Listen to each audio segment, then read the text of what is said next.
어제는 새가족 환영회가 있었습니다.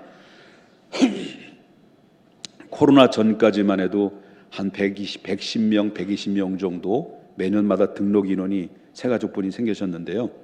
코로나 이후로부터 이제 등록하는 인원이 줄다 보니까, 그런데 감사하게 2022년도에는 30명이 넘는 그런 성도님들이 새가족으로 함께 할 수 있도록 인도하셔서 얼마나 감사한지 모릅니다. 많은 분들이 참석하지 않았지만 이렇게 한 가족이 돼서 우리 함께 남은 미래를 주님의 비전에 따라서 함께 공유하며 살 수 있다는 것이 얼마나 행복한지 모릅니다. 이 은혜 가운데 새가족 여러분들의 하나님의 충만한 복이 넘쳐지기를 바라겠습니다. 지금까지 다니신 분들은 뭐예요? 다 똑같이 하나님의 충만한 복이 임하길 원합니다. 우리 좌우 옆분 다시 한번 인사합니다. 사랑합니다. 축복합니다. 인사합니다. 저는 지난주에 이어서 계속되어지는 출애굽기에 나오는 말씀을 증거하려고 합니다. 그림에서 비춰주겠습니다만은 이스라엘 백성들이 430년 동안 종살이를 하다가 하나님이 그들의 고통의 소리를 들으시고 40년 동안 준비시켜 놓았던 미디안 광야에 있는 모세를 애굽으로 보냅니다. 그 애굽에 보내서 하나님이 그 모세를 강력한 지도력을 발휘해서 이스라엘 백성들을 애굽에서 430년 만에 탈출을 시키게 됩니다. 그래서 홍해를 지나서 이제 광야로 접어들게 되죠. 그림을 보게 되면 아주 재밌는 그림이죠. 낭떠러지 떨어진 게 아닙니다. 여기서 애굽에서 이렇게 홍해를 지나서 이제 시내산까지 이제 오게 됩니다. 근데 시내산에 딱 도착했을 때 그때 무렵에 하나님께서 모세를 부릅니다. 모세에게 명령하죠. 너희는 내가 너에게 지시할 산으로 올라와라. 그곳이 어디입니까? 시내산이다. 너는 올라올 때 너 혼자만 올라오지 말고 이스라엘 장로들 70명과 그 다음에 제사장 아론과 나답과 아비우 3명과 포함해서 73인을 함께 데리고 산으로 올라와라 라는 명령이 내립니다. 그 명령이 내리는데, 그래서 결국은 73인을 중간에 가다가 딱 여기서 멈추게 하고 거기서 기다리게 해놓고 모세와 여호수아는 또다시 또 더 높이 올라가지요. 한참 올라가다가 여호수아를 모세가 떠리켜 놓고 모세 단독으로 시내산 정상으로 올라갑니다. 그 40일 동안 시내산에서 하나님과 함께 머물면서 하나님께서는 2가지를 주셨습니다. 40일 동안 모세에게 2가지를 주셨는데 그 중에 첫째는 바로 뭐냐면 이스라엘 백성들에게 꼭 지켜야 될 율법과 계명의 말씀을 그 모세에게 들려줬고요. 또 한 가지는 이스라엘 백성들에게 하나님이 함께하는 거소인 초소인 성막을 질 것을 하나님이 명령을 내립니다. 그 2가지를 하나님이 모세에게 들려주지요. 특별히 성막이라고 하는 성막을 지을 것을 명령하는데요. 이 성막을 지을 때는 그냥 무조건 아무렇게나 지는 것이 아니라 하나님이 성막을 지을 수 있도록 40일 동안 하나님이 그림을 전부 다 이렇게 지어야 된다라고 모세에게 보여줍니다. 그리고 실질적으로 볼 땐, 제 상상으로 볼 때는 40일 동안 하나님이 모세에게 바로 그림으로 보여줬으면 모세는 거기에다 그림을 그려서 설계 도면을 아마 그렸을 거라고 생각이 됩니다. 그래서 직접적으로 설계를 누가 하셨냐면 성막에 관련된 부분은 하나님이 직접적으로 설계해서 모세에게 그림으로 쫙 보여줬다는 거죠. 그래서 40일 동안 그 설계 도면을 보면서 이제 그가 성막을 짓도록 하나님의 명령 따라서 그가 순종을 하게 되는데요. 그런데 여기 율법을 주셨다고 말씀드렸습니다. 그 율법을 주신 이유가 뭘까요?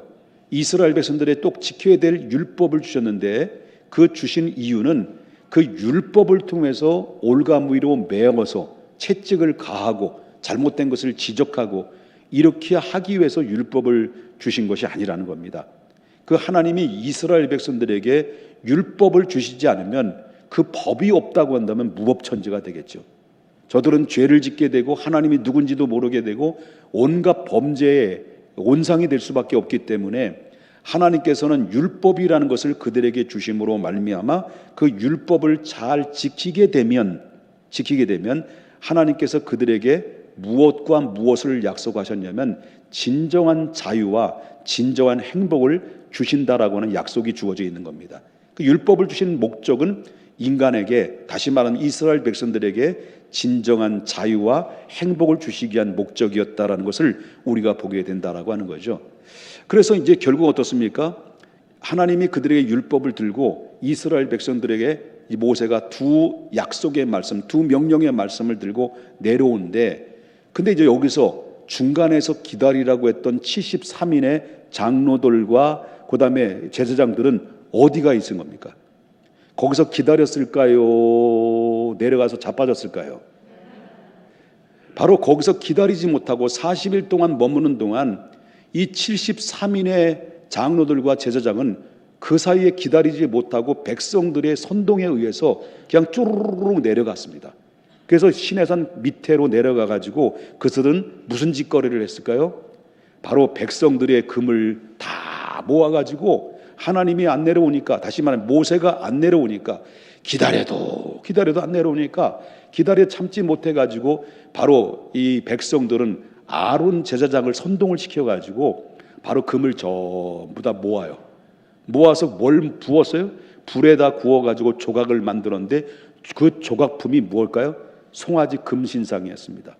그래서 그걸 가지고 바로 그 송아지 금신상을 만들어 놓고 저들은 춤을 추고, 바로 여기 이 금신상이 우리를 이끌어가는 신이다, 앞으로 이끌어가야 될 신이다라고 하나님을 완전히 배제시켜 버리고 하나님 약속을 다 저버리고 이스라엘 백성들은 또다시 병이 도달하는데 그것이 바로 우상죄를 범하고 마는 거죠. 결국 어떻습니까? 금신상을 만들어서 하나님을 까마득하게 잊어버리고 자기들끼리 이분이 바로 우리를 인도할 신이다라고 금신상 앞에 절을 하는 이런 죄를 범하고 말았다는 거죠. 기가 막힐 노릇이죠. 하나님 입장에서 볼 때는요.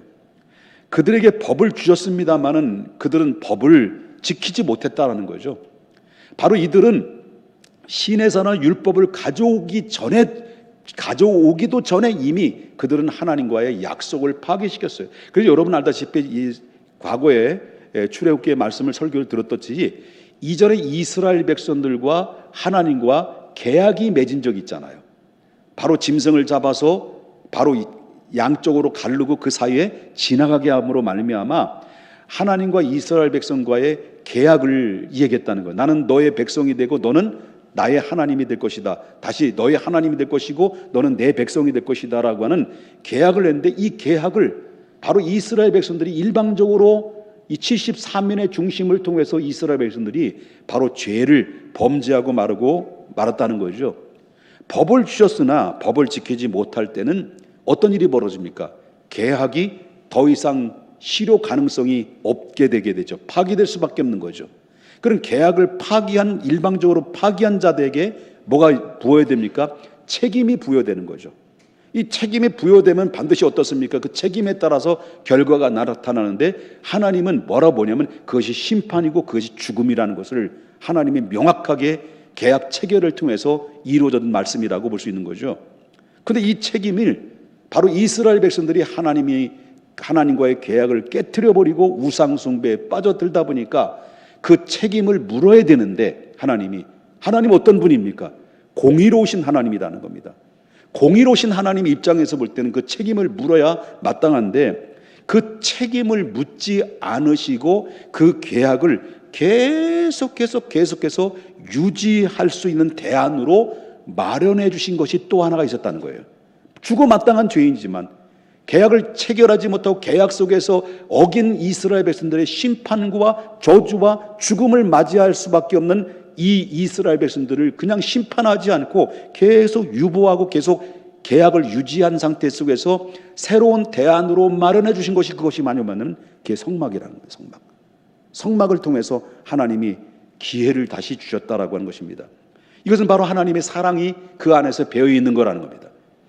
그래서 하나님께서 이스라엘 백성들에게 성막을 지을 것을 그래서 명령한 겁니다. 그럼 성막을 지으는 것이 이스라엘 백성들에게는 은혜일까요? 은혜일까요? 대답이 이게 참 거시기하네요. 자, 성막을 지으는 것은 하나님이 은혜일까요? 은혜일까요? 예, 5분이 얘기하시네요. 그냥 말하기도 귀찮다는 거죠. 자, 은혜죠. 은혜라고 하는 겁니다. 근데 성막을 지을 것을 명령하는데 이제 그 성막을 지으라는 명령은 했긴 했는데 그러면 어떤 성막을 지어야 되냐? 어떻게 성막을 지어야 되는 거냐?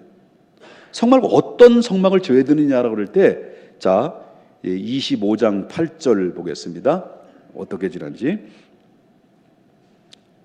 자, 내가 그들 중에 무슨 성소라고 그랬죠? 거할 성소라고 그랬습니다.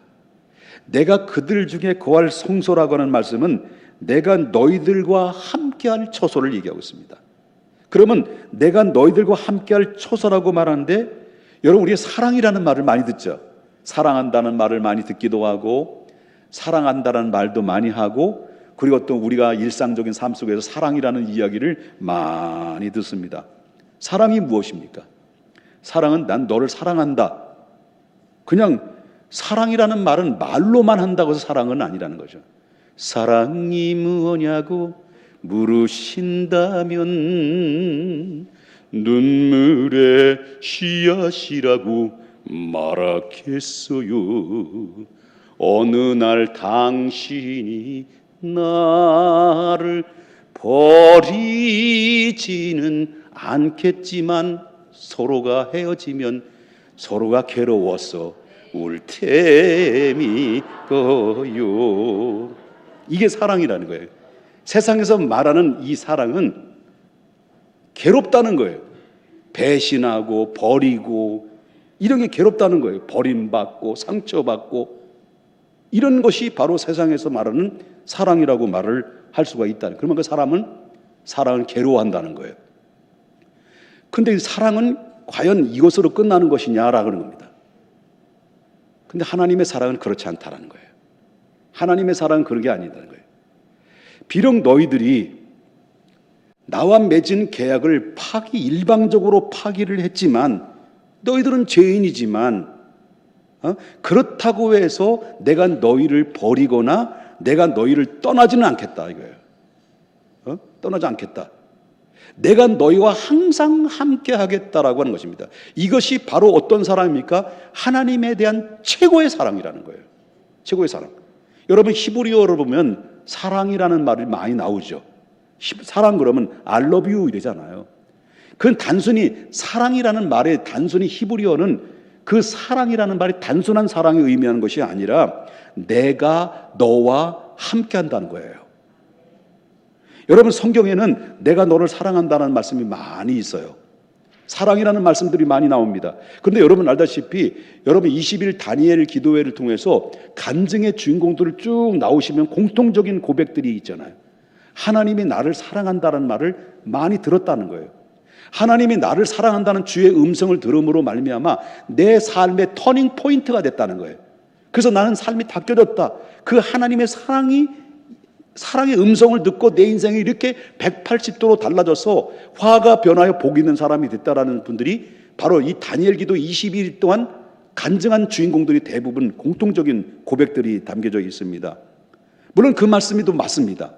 그런데 내가 너를 사랑한다는 하나님의 음성불보다도 거기서 뛰어넘는 초월하는 그 큰 사랑이 표현이 뭐냐고 말한다면 내가 너와 함께 한다는 거예요.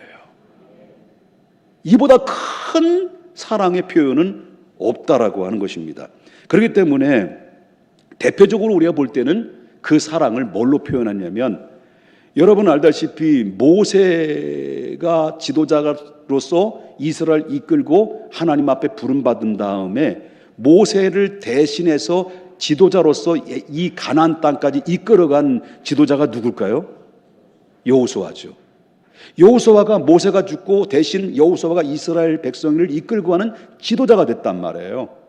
그런데 이 여호수아가 너무 연약한 거예요. 늘 주인 모세의 명령에 따라 움직이고 명령에 따라 죽었던 이 여호수아는 이스라엘 백성들에게 이제 명령하고 그들을 이끌고 나가야 되는 지도력을 발휘해야 되는데 너무 자기는 작은 자야.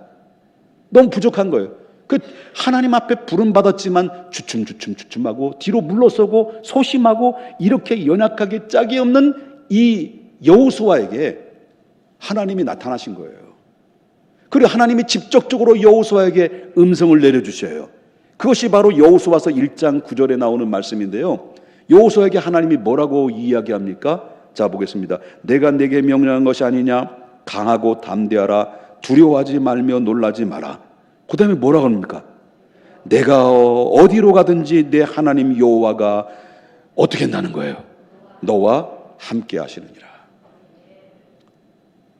여호수아에게 내가 너와 함께 하니까 너는 강하고 담대하라. 여호수아에게 이 말씀처럼 위대하고 여호수아에게 이 말씀처럼 위로가 되고 큰 힘과 능력과 강한 마음을 갖게 하는 원동력이 어디 있겠습니까? 내가 너와 함께 하리라.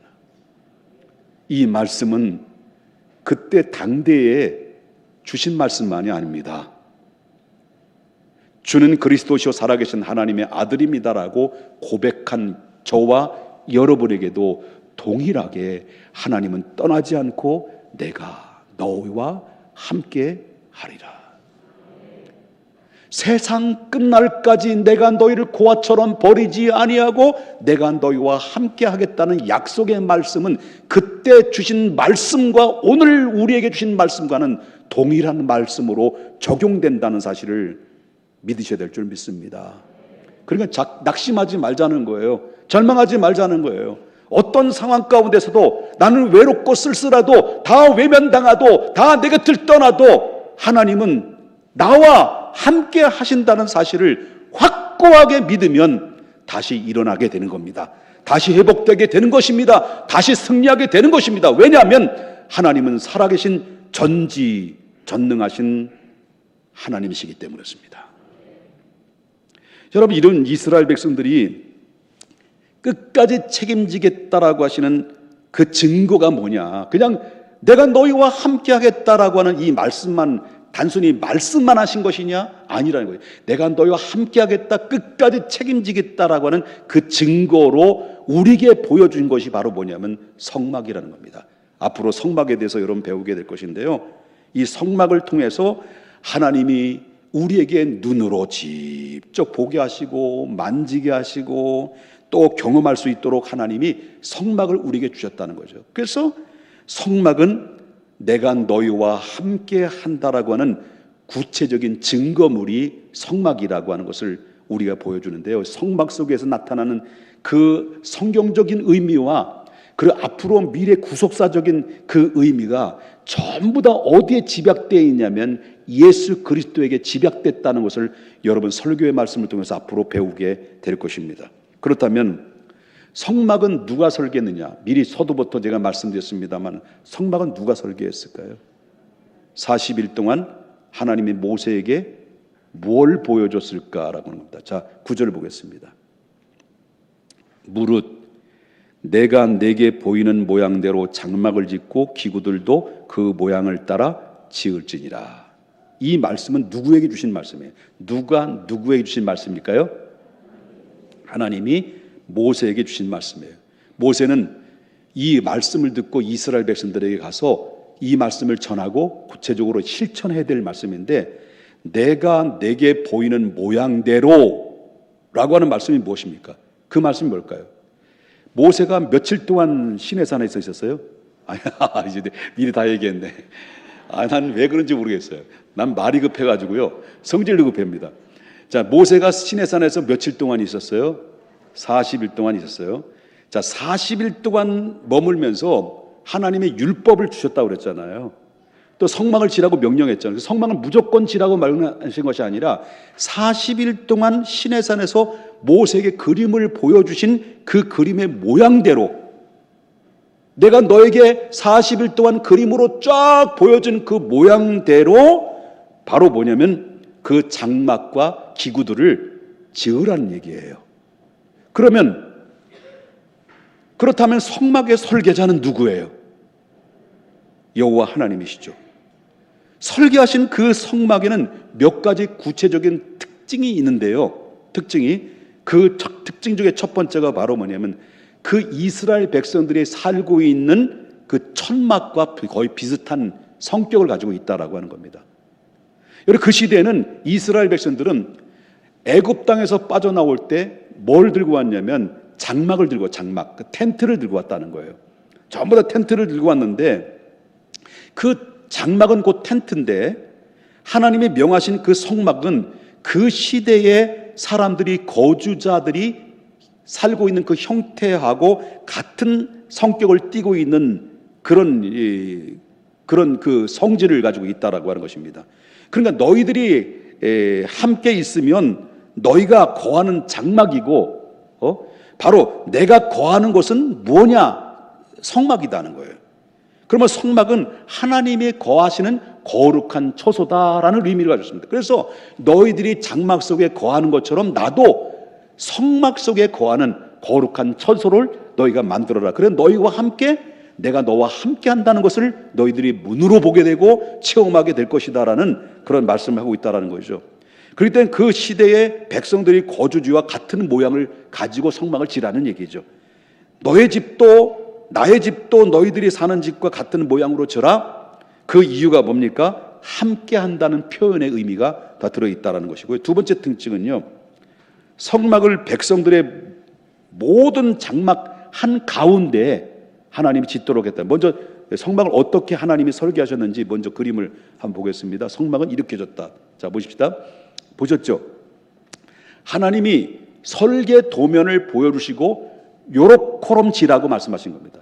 그래서 요렇코럼 하나님이 명령에 따라서 설계 도면대로 지은 것이 바로 성막이 이 모습이다라고 하는 것입니다. 앞으로 여러분들이 성막에 대해서 계속 구체적으로 문이 어떻게 될 것이고, 바로 제단은 어떻게 될 것이고, 제단은 어떤 의미인지를 계속해서 구체적으로 여러분이 배우게 될 것인데, 그 바로 이 안에 성막은 전부 다 누구로 집약되어 있냐면 앞으로 장차 오실 인류의 구원자이신 예수님으로 집약되어 있다는 것을 보게 된다라고 하는 것입니다. 아멘 좀 하셔요. 아멘 좀. 자, 그래서 이 두 번째는 바로 뭐냐면 이 성막은 전부 다 어디에 중심 가운데 있냐면 이스라엘 백성들의 장막 중심의 한 가운데 배치시켰다라고 하는 것입니다. 자, 이스라엘 백성들에게는 12지파가 되어 있습니다. 12지파인데 바로 장막을 중심으로 해서 그들은 텐트를 치는데 그냥 뭐 마구잡이로 텐트를 치는 것이 아니라 바로 동서남북으로 나눠 가지고요, 세 지파, 세 지파, 세 지파, 세 지파, 3, 4, 12 이렇게 세 줄로 쭉 줄을 쳐서 바로 이렇게 장막을 쳤단 말이죠. 그림을 한번 보십시다.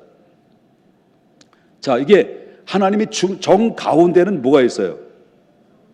성막이 있죠. 그 다음에 지파별로 세 지파, 세 지파 동서남북으로 바로 이 텐트를, 장막을 쭉 치게 되는데요, 이 배열이 쫙 돼 있죠. 그러니까 위에서 딱 보면 이스라엘 전체의 정 가운데는 뭐가 있습니까? 성막이 있고, 성막 중앙에 한 복판에 있고 동서남북으로 세 지파씩 정확하게 배치를 해놨다라는 거죠.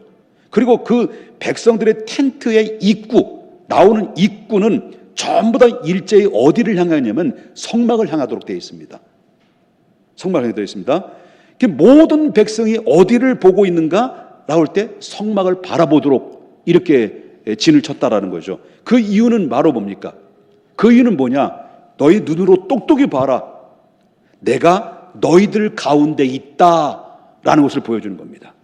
내가 너희들 중심 가운데 있다. 두 가지를 말씀하죠. 내가 너와 함께 하신다라고 하는 이 성막의 말씀을, 성막을 짓게 하신 이유와 또 한 가지는 내가 너희와 함께 하지만 내가 늘 너의 중심 가운데 있다라고 하는 그런 말씀으로 담겨져 있습니다. 그래서 한 복판에 성막을 짓도록 했다라고 하는 것입니다. 자, 이렇게 설계를 다 해놓고 설계대로 하늘에서 다 만들어지고 하늘에 뚝 떨어졌느냐는 거예요. 하나님 설계 다 만들어 놓고 하나님이 하늘에서 그냥 다 만들어 놓고 하늘에 뚝 떨어져서 뚜루룩 해서 딱 자동적으로 딱 만들어졌냐는 거예요. 예? 그건 아니라는 거예요. 그건 아니라는 거예요. 자, 보십시다. 그러면 성막을 누가 져야 되느냐라는 거죠. 8절을 보겠습니다. 내가 그들 중에 거할 처소를, 그들 중에 한 복판에 거할 처소를 내가 질 거라는 겁니까? 누가 질 거라는 겁니까? 그들이 나를 위하여 짓되. 그러면 성막은 누가 누구를 위해서 지라는 거예요? 예? 뭐라고 그러는 거예요 도대체? 성막은 누가 누구를 위해서 지라는 거예요? 이스라엘 백성이 하나님 여호와를 위해서 지라는 명령이에요. 지라는 명령이 되는 거죠. 그럼 성막은 누가 짓느냐라는 거죠. 시작은 누가 하신 거예요?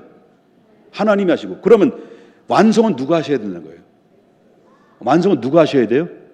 백성이 해야 되는 거죠. 이걸 명령한 거예요. 그러면 하나님께서 시작한 성막을 만들려면 만들려는 기구가 있어요. 예물이 있어야 되잖아. 그럼 그 예물은 어디에서 조달하느냐 거예요? 남에게 꿔야 되나요? 땅을 파야 되나요? 그건 아니죠. 그럼 어떻게 되느냐 보죠. 25장 2절 보겠습니다. 이스라엘 자손에게 명령하여 내게 뭘 가져오라는 거예요? 예물을 가져오라. 모든 자재와 기구들은 너희들이 직접 가지고 있는 소유물에서 가져와라. 그런 이야기를 하고 있습니다. 여기서 보면은 명령하여 내게 예물을 가져오라는 이 말씀을 가만히 생각하면 이게 바로 뭐냐면 어떤 느낌이 듭니까? 명령하여 너희 가지고 있는 소유물을 예물을 내게 가져와서 바로 성막을 지라고 하면 어떤 느낌 들어요? 내 것을 누가 강제로 뺏는 것 같은 느낌 있잖아요. 여러분 헌금하라 그러면 뭐예요? 눈이 시퍼래가지고 막 째려보고 막 그러잖아요. 이런 것처럼 바로 이게 내 명령이야. 가져와. 좋은 말 할 때 너희 것을 가져와. 이렇게 했단 말이에요. 이러면 강제로 빼앗는 것처럼 느낌이 들어요. 여기서 성막을 짓는다는 것은 내 예물을 좀 바치면 안 되겠니? 아니 제발 부탁인데 바로 거룩한 사역에 좀 참여해주면 안 되겠니? 이렇게 사정하거나 그리고 또한 의견을 묻지 않았다는 거예요. 그냥 가져와. 어떻게? 내게로 가져와. 하나님이 명령을 했다는 거예요. 이건 가져와도 되고 안 가져와도 되는 것이 아니라 필수적으로 가져오라는 하나님의 명령이에요. 왜 그럴까요? 하나님이 주인이기 때문에 그렇습니다. 하나님이 주인이기 때문에. 주인이 부탁하지 않습니다. 주인은 부탁하는 거 봤습니까? 주인이 노예에게 부탁하는 거 봤습니까? 해주겠느니? 저 같은 경우는요, 부탁을 자주 해요. 우리 부목사님들한테, 우리 부교육자들한테 이렇게 해주시면 안 되겠습니까? 이렇게 잘 안 해요. 워낙 괜찮은 사람이라. 자, 해주겠니? 이게 아니라 내게 가져와. 왜 그럴까요? 주인이기 때문에. 주인으로서 청지기에게 바라는 것은 바로 일단은 판을 딱 깔아놨어요. 누가 깔아놨어? 주인이 깔아놓은 거예요. 깔아놓은 다음에 이제부터는 너희들이 스스로 이 역사를 기쁨으로 동참하라는 거예요. 기쁨으로 동참하게 되면 기쁨으로 참여하면 참여할수록 바로 거기에는 영광과 축복을 너희들에게 다 나누어 주겠다라는 것이 하나님의 명령 속에서 하나님이 준비된 그런 약속이 있다라고 하는 것을 보게 된다는 거예요. 그러니까 하나님의 명령은 명령하여 가져오라는 말씀에 대해서 오해를 하지 말아야 된다는 것이고요. 자, 그러면 예물에 대한 두 번째 특징이 바로 뭐냐면 가져오긴 가져오는데 억지로 가져오지 마라. 예물을 성막을 질 때 억지로 가져오지 마라는 말씀을 하고 있는데요. 어떻게 오라니까? 즐겁게 예물을 가져와라. 자, 2절 다시 보겠습니다. 이스라엘 자손에게 명령하여 내게 예물을 가져오라 하고 그 다음에 어떻게 하라는 거예요? 기쁜 마음으로 내는 자는 내게 바치는 모든 것을 너희는 받을지니라. 도로 너희들에게 받게 되는 은혜가 임하게 될 것이다. 할렐루야. 과연 저와 여러분이 영원히 살아있다고 한다면 주는 그리스도시여 살아계신 하나님의 아들임을 믿고 그리고 하나님 거듭난 사람이고 하늘의 시민권을 가진 영적인 사람이라고 한다고 한다면 본능적으로 우리가 나타나는 현상이 있습니다. 본능적으로 하나님의 사역에 대해서 우리가 주저없이 기쁘고 즐겁고 행복하게 동참하려는 마음이 내 자신도 모르게 우러나오게 되고 거기에 동참하는 일에 어느덧 내가 그 자리 현장에 있게 된다는 거예요. 하나님을 내라고 명령하시면 우린 기쁨으로 낼 수 있는 믿음을 주신다라고 하는 거예요. 그래서 성막은 바로 어떤 합작품일까요? 하나님의 명령과 백성들의 순종으로 인한 합작품이 성막이라는 겁니다. 그냥 되는 것이 아니라는 거죠. 하나님께서 우리를 향하신 내가 너희와 함께 하겠다는 것이고, 하나님 우리를 향한 모든 반응은 뭐냐? 하나님이 우리에게 명령하는 그 명령 앞에서 우리의 반응이 뭐냐는 그분이 주신 거에서 감사한 마음으로 드리는 것에 연결되어 있어야 된다는 거죠. 물질만 있는 것이 아닙니다. 하나님 앞에 우리의 찬양도 올려드리는 것이고 예배도 올려드리는 것이고 여호와 여러분이 헌신과 교회에서 봉사하는 것도 전부 다 하나님의 명령에 따라서 기쁨으로 순종하고 나가는 이 가운데 있을 때 하나님께서 우리에게 모든 사람들에게 공평하게 진정한 자유와 행복을 또 나눠주시는, 그리고 또한 이 땅의 하늘의 복과 땅의 복에 땅의 기업까지 하나님께서 부여주시겠다는 것이 이게 하나님의 거룩한 약속의 말씀이라는 것입니다. 또 한 가지는 예물 속에는 특징이 금액이 정해지지 않았어요. 금액이 정해지지 않았어요. 자, 보겠습니다. 3절부터 7절 보겠습니다. 좀 말씀이 좀 이해되시나요? 예. 너희가 그들에게 받을 예물은 이러하니, 온갖 재물들이 있잖아요. 여러 가지가 있잖아요. 금과 은과 놋과 청색, 자색, 홍색 실과 가는 배실과 염소털과 붉은 물들인 순양의 가죽과 해달의 가죽과 조각목과 등류와 관유에 드는 향료와 분향할 향을 만들 향품과 호마노며 에봇과 흉패에 물릴 보석이니라 하십니다. 여러 가지수가 다양해요. 엄청나게 다양하지만은 여기에 액수가 정해지지 않았어요. 왜 그럴까요? 각자 드려야 될 사람들의 형편이 다르기 때문에 그렇습니다. 자, 정리를 합니다마는 이 하나님께서 모세를 불러서 40일 동안 하나님이 함께 있으면서 몇 가지를 하나님 말씀하셨어요. 모세가 40일 동안 하나님이 몇 가지의 말씀 주셨어요. 대표적으로 내가 이랬잖아.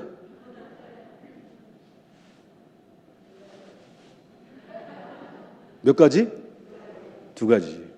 하나는 뭐예요? 율법과 하나는 성막에 대한 명령을 받았어요. 자, 쉽게 말한다면 율법이 뭐냐? 오늘날 표현한다면 여러분이 들고 있는 하나님의 성경의 말씀이라고 볼 수 있습니다. 성막은 뭐냐? 우리가 함께 모인 교회라고 볼 수 있습니다. 그렇기 때문에 성경 말씀은 우리에게 주신 하나님의 사랑으로 우리에게 주신 거예요. 이 특별 계시예요. 아무나 주신 것이 아니죠. 여러분, 성경 말씀을 주신 것이 우리에게 얼마나 복인 줄 아십니까? 이 안에 생명이 있습니다. 이 안에 복이 있습니다. 이 안에 응답이 있습니다. 이 하나님의 마음이 있습니다. 이 안에 갈 길을 알려주십니다. 우리가 그 길을 정하는 것은 우리가 정하는 것 같지만 그 걸음을 인도하시는 분은 하나님이신데 말씀에 근거해서 여러분들이 갈 길을 인도하시는 거죠. 그래서 여러분이 하나님의 말씀을 때 감동을 받는 거예요. 여러분, 하나님의 말씀을 때 그 믿음이 자라나는 거예요. 하나님의 말씀이 내 마음 반에 새겨질 때 그 말씀이 나를 움직이고 역동적인 사람으로 하나님 앞에 새롭게 두 날개로 비상하는 겁니다. 왜 있습니까? 하나님의 말씀은 살아있기 때문에 그렇습니다. 하나님의 말씀은 운동력이 있기 때문에 좌우의 날선 어떤 검보다 예리하여 우리의 영과 혼과 관절과 골수를 찔러 쪼개기까지 하며 우리의 마음과 생각을 감찰하시는 능력의 말씀은 하나님의 입으로 나오는 말씀이고, 우리 말씀이 여러분과 의로 교육하게 하고 책망하고 올바른 길로 인도하시는, 생명의 길로 인도하시는 이 말씀은 여러분들에게 이 말씀이 진정한 자유와 행복을 주시기 위해서 하나님이 값지게 주신 선물이라는 것을 기억해야 됩니다.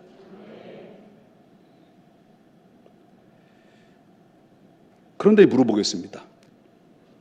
우리가 성경 말씀을 다 지키고 살아갑니까? 하나님 우리에게 주셨는데, 하나님 우리에게 값진 선물을 주셨는데 성경 말씀대로 다 지키고 살아가나요? 우리 찬양대 고개를 들라 그리고 날 봐. 다 지키고 살아갑니까? 저한테 물어봐요. 목사님은 성경 말씀대로 다 지키고 살아가나요? 예? 역시 여러분들은 역시 재치가 있고 지혜로워요. 안 물어보면 내가 입장 곤란할 것 같으니까. 저도 목사지만 인간입니다. 한 인간으로서 삶을 살지만 성경 말씀대로 살아야 되는데 저도 못 살아요. 부끄럽지요.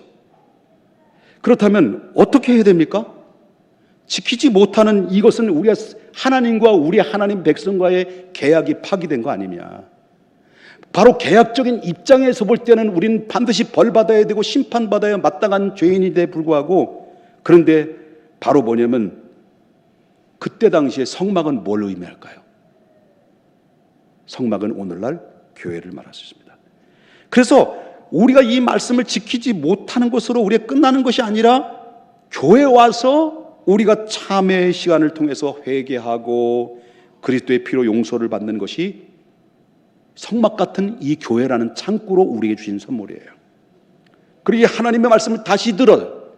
강단에서 하나님 말씀을 다시 듣고 다시 은혜를 받고, 그리고 내가 부족함에도 불구하고 하나님이 나를 사랑하신다는 것을 다시 한번 확증을 하고, 그리고 내가 너와 함께한다, 내가 너의 중심 가운데 있다. 성막이 이스라엘 백성들의 중심 가운데 있던 것처럼 오늘날도 변함없이 하나님을 믿는 백성들에게 여러분 중심 가운데 한 번도 떠난 적이 없고, 예수님을 믿고 난 이후로부터 한 번도 내게 들떠나거나 나를 외면하거나 나를 버리지 아니하시고 내 중심 가운데 거하시는 하나님이 교회에 찾아오는 여러분들에게 다시 한번 점검하고 확인하고 느끼고, 하나님이 나를 외면하지 않고 나를 또 붙들고 계시구나. 내 입술로는 하나님 앞에 죄송하고 송구스럽지만 하나님이 값없이 주시는 그 은혜를 내가 덧입고 또 살아가는구나. 그 힘으로 여러분이 또 새롭게 힘을 얻고 용기를 얻어서 다시 일어나서 다시 두 날개로 비상하는 것이 우리들에게 주신 하나님의 선물인데, 교회는 우리에게, 여러분에게 생명 같은 생명줄이라는 것을 기억해야 된다는 거예요. 그래서 이스라엘 백성들은 전부 다 성막을 바라본 것처럼 오늘날 이 시대에 저와 여러분이 살 수 있는 유일한 통로와 매개체는 오직 저와 여러분이 교회를 바라보는 것이고, 교회의 중심 가운데 거하시는 주님을 바라보는 것이고, 그리할 때 여러분 이 땅에 사는 날 동안 영생을 얻고 마지막 저 새하늘과 새 땅인 저 천국을 향하여서 갈 때 찬란한 영광 속에서 하나님 앞에서는 하나님의 백성으로 영원토록 서게 되는 하나님의 주인공이 된다는 사실을 믿으셔야 될 줄 믿습니다. 거룩하신 하나님 아버지, 주님의 은혜와 사랑을 아버지 하나님께 감사를 드립니다.